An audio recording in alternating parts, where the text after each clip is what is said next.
Hey guys, GHAZZY TV here with another YouTube video regarding Diablo 4 after watching the Campfire. So they address quite a few things in here. I'm kind of at loss of words, really, to some degree with a lot of these answers, if you will. I felt like it was not really well thought through, and it was more of a damage control thing. A problem I've had since the beginning of the D4 hype up, ever since the betas, has always been that they are consistently talking about how they are listening to the community, they're working reactively, and seem to don't want to or can't. I don't know how the internal structures are in the company, but they seem to be incapable of working proactively. So I'm going to go through the notes I made from the Campfire and some notes I have from that, and then I'm going to go through and talk about one big thing. Before that, we actually had a sponsor in my last video, which I'm going to show you in this video as well. There is a PC giveaway for custom-built Diablo 4 rig. It looks amazing. Check it out. Before we continue with the video, I do want to take this sponsorship break and tell you about Skytech Gaming, Intel, as well as Signal RGB, as they got together to bring you this amazing Diablo 4 inspired PC. The swirling potions, as you can see in here, inside react to your health and resources in real time. This is made possible by the Signal RGB app, which syncs RGB devices from any brand to bring you a cohesive lighting experience. The Skytech team designed and 3D printed the custom PC with performance and cooling in mind, and the hand-painted chest contains the 13th gen Intel 13600K and the RTX 4070, giving you all of the legendary hardware you need to defeat Lilith and save Sanctuary. To enter this amazing giveaway, click the link in the video descriptions down below. So when it comes to the actual Campfire, I feel like a lot of it was more like damage control than anything. Not so much well thought through. And I feel like it was taken generally just as a showcase of them telling us that, hey, we did this and that and this, or we did X because of Y. And then they explain the reasoning behind the decisions. However, I felt that a lot of these reasons lacked foundation, which I will tackle later in this video. And explain what I'm talking about, because I feel like it just doesn't make much sense with a lot of things that they said. Now, it felt a lot like they were saying, hey bro, trust me, it's gonna be fixed soon. And I don't know, it's a consistent spiral of reactive management with the game. It's, hey, we're listening to you, continue to give us feedback on everything we're fucking up, so we can fix it afterwards, because we really didn't know what to do in the first place. That's what it sounds like to me, and I know that comes off as very rude, and that's something that I try to minimize when I make videos like this, because it's supposed to be me summarizing my opinion and feelings around it, but also to some degree be considered some sort of feedback or criticism. But I felt that the reasoning in some cases lacked foundation or functionality in some cases, even when you look at how X was implemented. So I'm going to go through some of the notes. First one that I felt like stood out was the CDR topic, the cooldown reduction.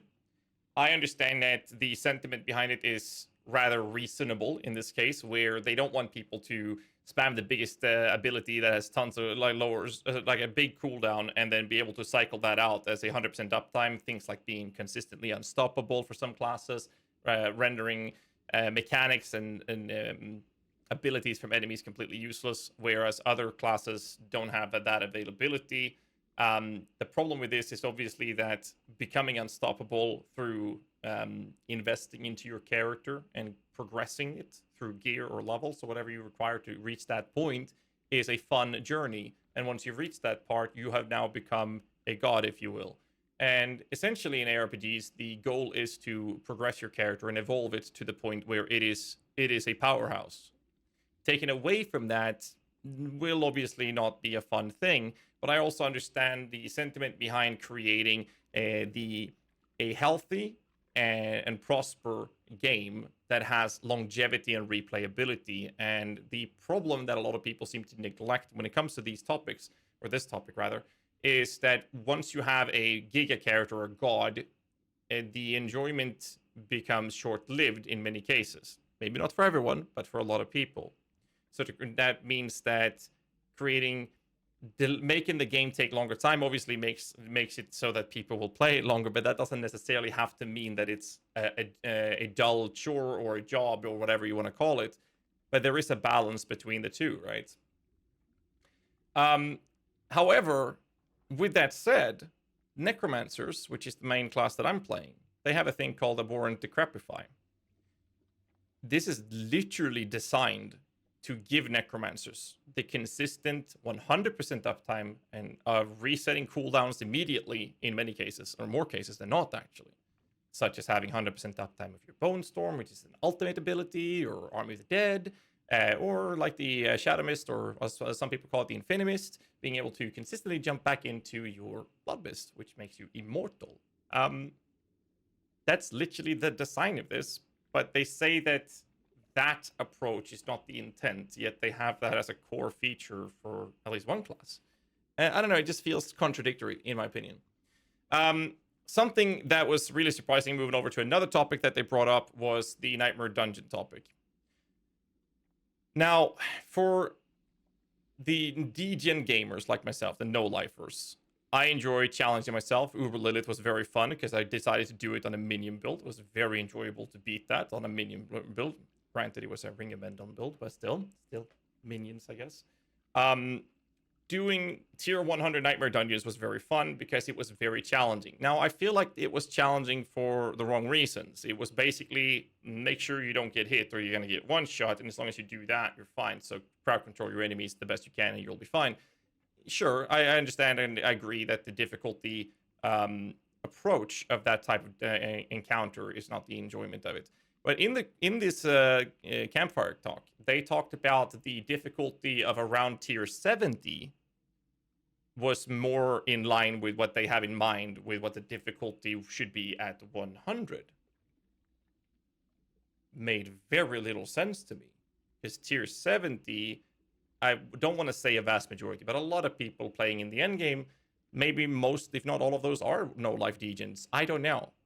But tier 70 is not challenging. Not even close.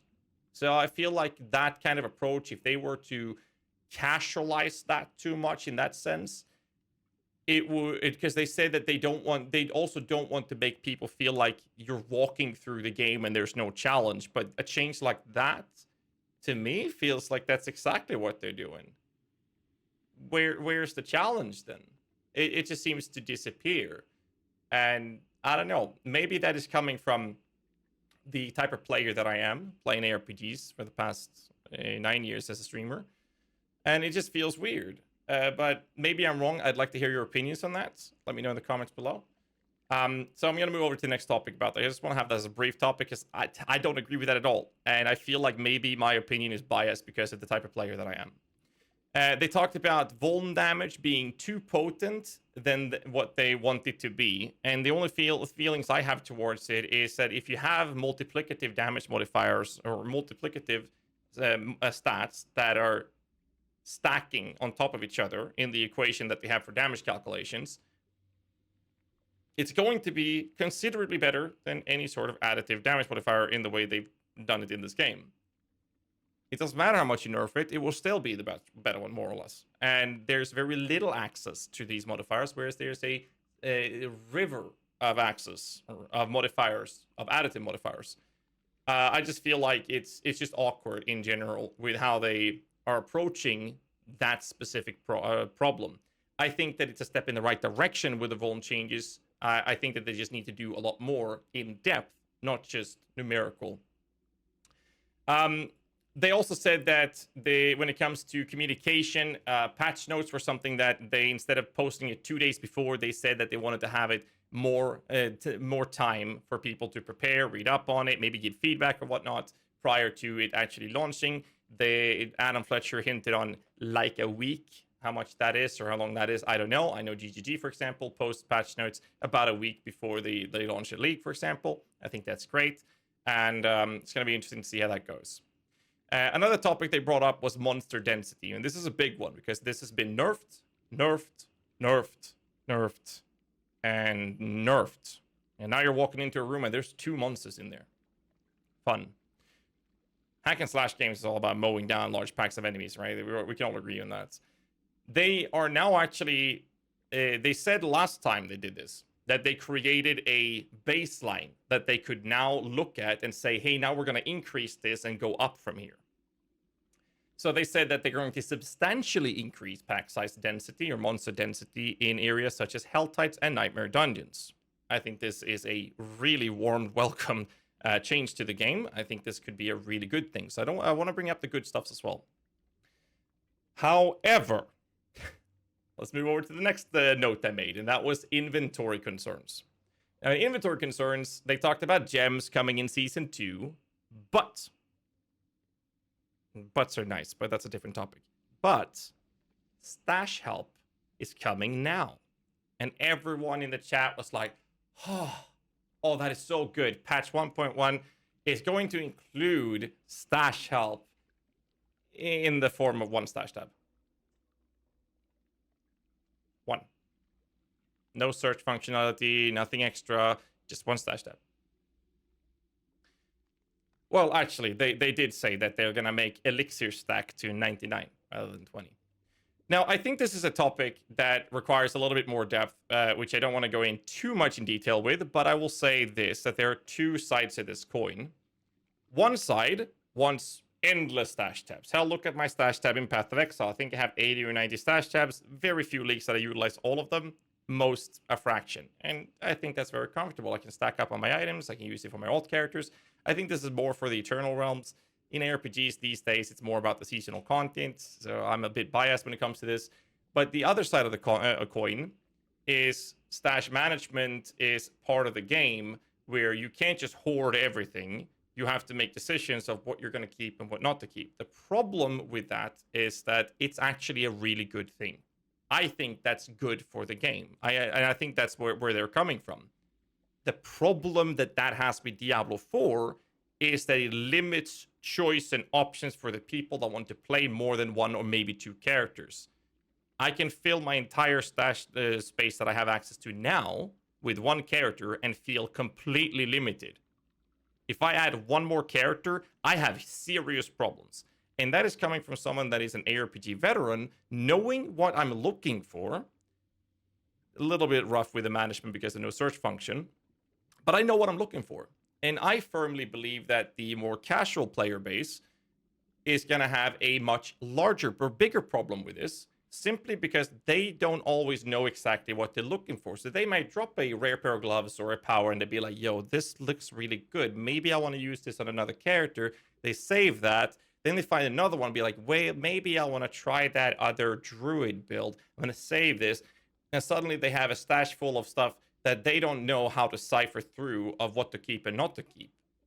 And I think that's a bad thing for the game, because suddenly something that has the intent of creating a situation where you can't just hoard everything becomes a bigger problem for the more casual players. More so than the 1% degens, if you will. But I wanted to express and mention that there are 2 sides to this coin, and they have chosen 1 side of it. And I personally am one of those people that feel like, hey, just give us more stash tabs. It's 3-month seasonal content. But most importantly, the people that actually do want to play in the Eternal Realm, they are now punished for wanting to play another character. Or maybe they want to level the 3rd character. Suddenly they can't do that because they don't have stash to cover all the stuff that they want to do and play around with that character. It just doesn't... I don't know. It just makes me annoyed with the whole decision around it. But at least I wanted to mention the 2 sides of the coin on this topic. So moving on to the next one, and that was the EXP changes.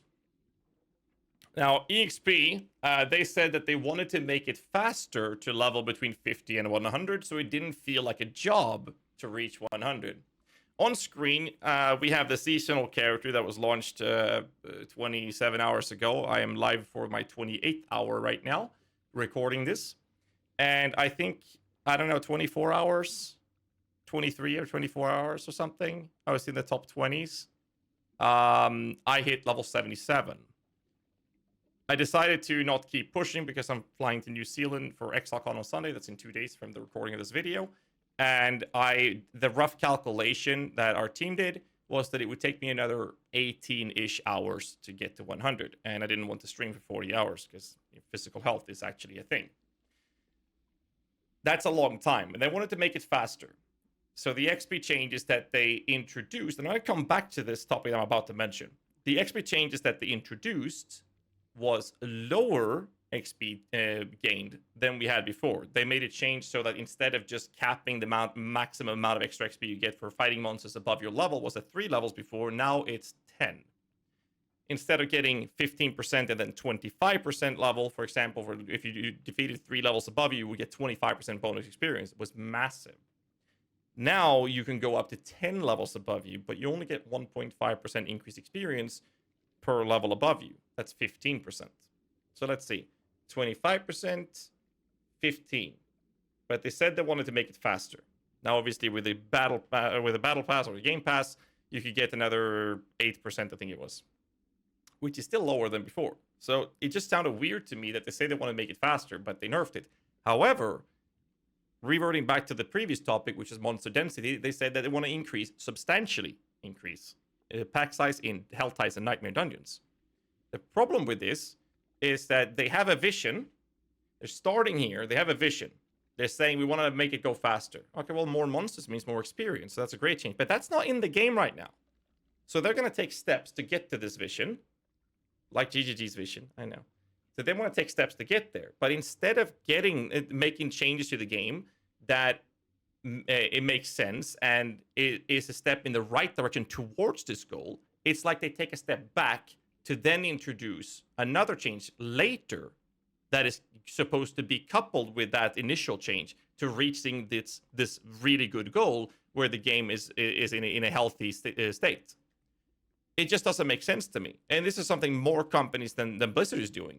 We've seen this in PoE multiple times over as well, where they want to reach a good state, but instead of making sure that the changes they implement achieves this, they're taking small steps.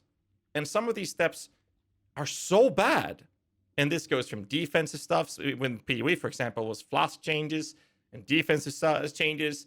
And then they had to, the solution was it was coming later, which made it really, really good. But without that counterpart, with that counterweight, it's just terrible. And are not achieving what they're looking to achieve. It just doesn't make sense to me. But it felt like this was being presented in a way that essentially was telling us that, hey, we're making it better for you, as long as you don't look at the numbers, because the numbers will tell you something different. Next topic, we're going to come back to that one. Next topic was the CC being an issue for the future. Monsters applying crowd control effects, fear, frozen, stun, you name it. I don't know. This couples well with the problem that they talked about when it comes to sorcerers' bad survivability, the current state of the game, which they said that we're going to talk about next Friday in the fire camp bonfire stream, soon fire stream, whatever you want to call it. Seizing monsters, charging monsters, being problematic was some of the things they mentioned. I feel like there's two things to mention here. One is what happened to on-death effects and damage resistance auras. These things doesn't really go hand in hand with we want to make the game fun, because that's what they keep telling us, and that's what they said several times in this dev stream as well, the Campfire stream. Yet we see changes and decisions that is not making it fun, and it just doesn't make sense to me. Why would you tell me that you're making the game fun when you're doing the opposite? That doesn't make sense to me at all, and I feel like I'm being lied to in those situations. I feel like there's a lot of feedback when it comes to the genre itself. And I'm going to reference Path of Exile since I've played quite a few hours in there. On death effects, consistently, crowd control, stuff like that has never been well received. It is not fun for your character to be locked in place for the next half an hour or dying to things you can't do. And they talked about having solutions for you to have a way to use something that might be on cooldown to get out of them and stuff like that. What happened to diminishing returns? if you're crowd controlling an enemy too much, they are eventually becoming unstoppable. You can't crowd control them infinitely. Why is that not a thing for players? There's tons of Blizzard games that has diminishing returns.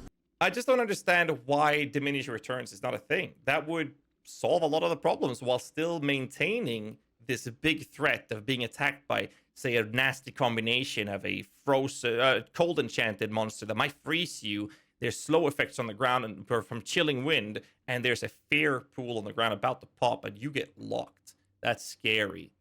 You go back into the fight once you get feared off, assuming you actually moved in the first place. You get back in, bam, you're locked again. You can't do shit. That's not fun.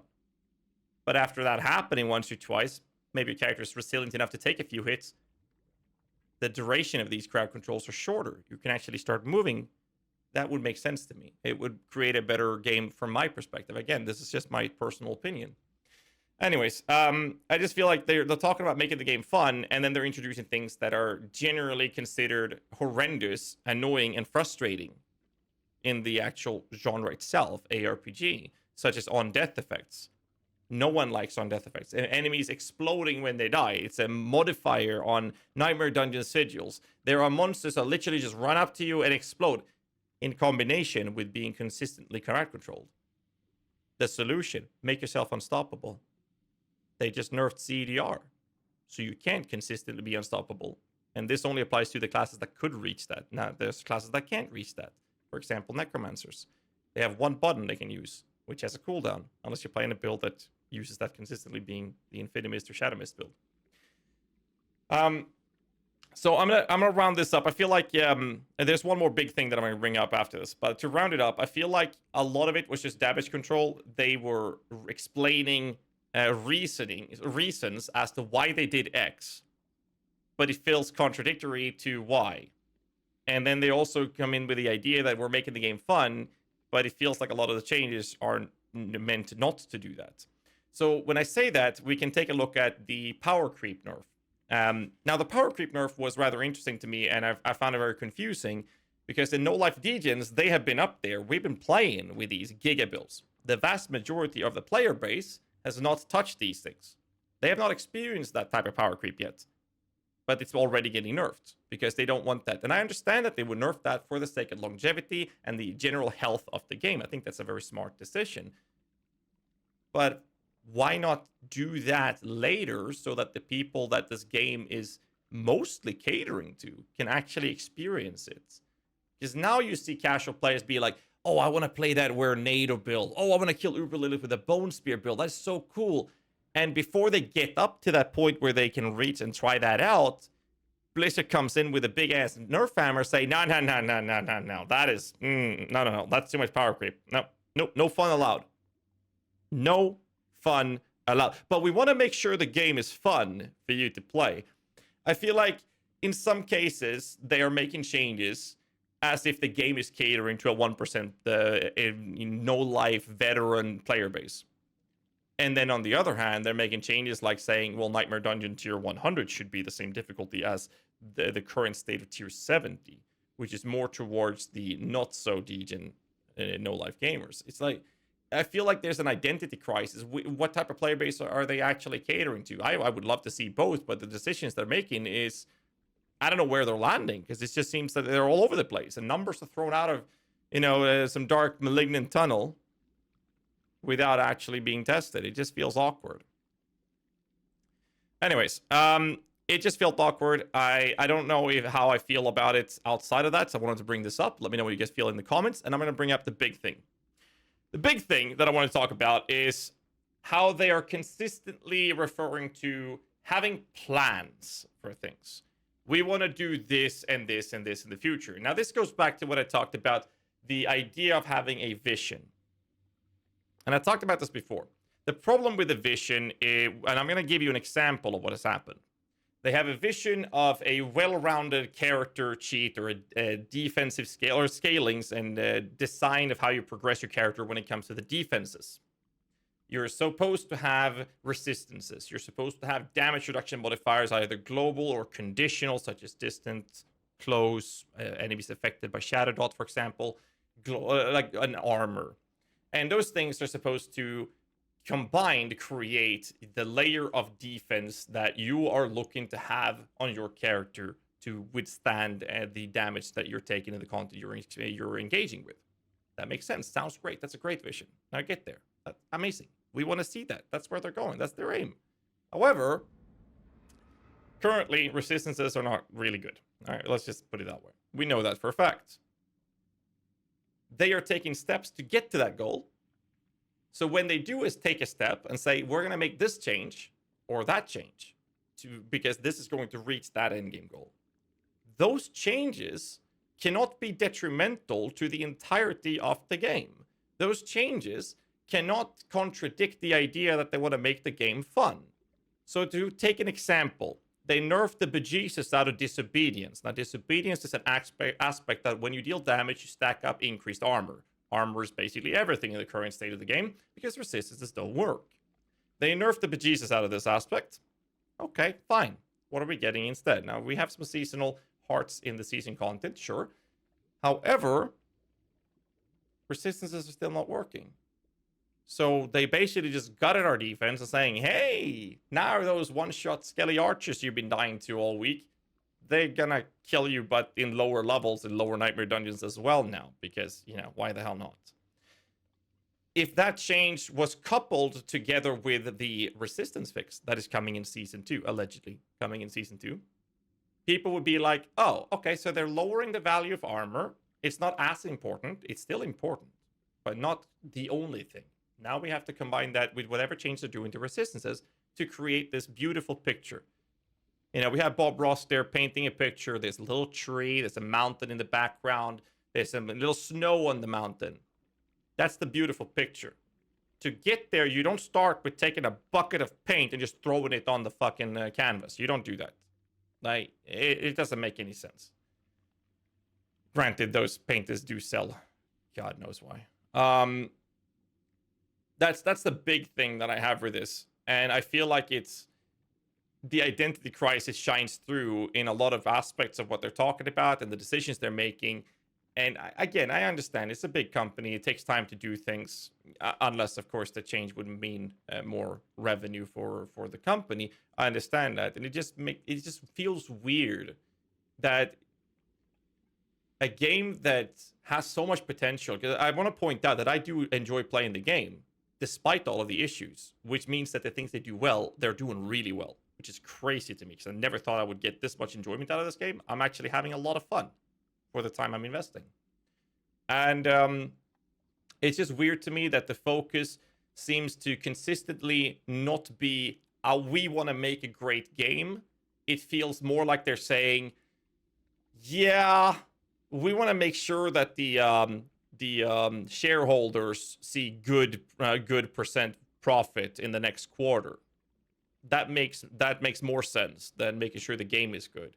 It's these consistent decisions that just feels awkward to me when they do these things. They're making changes for the sake of making changes with no further thought of what happens further down the road with the changes. One change here can impact something further down in another branch, if you will.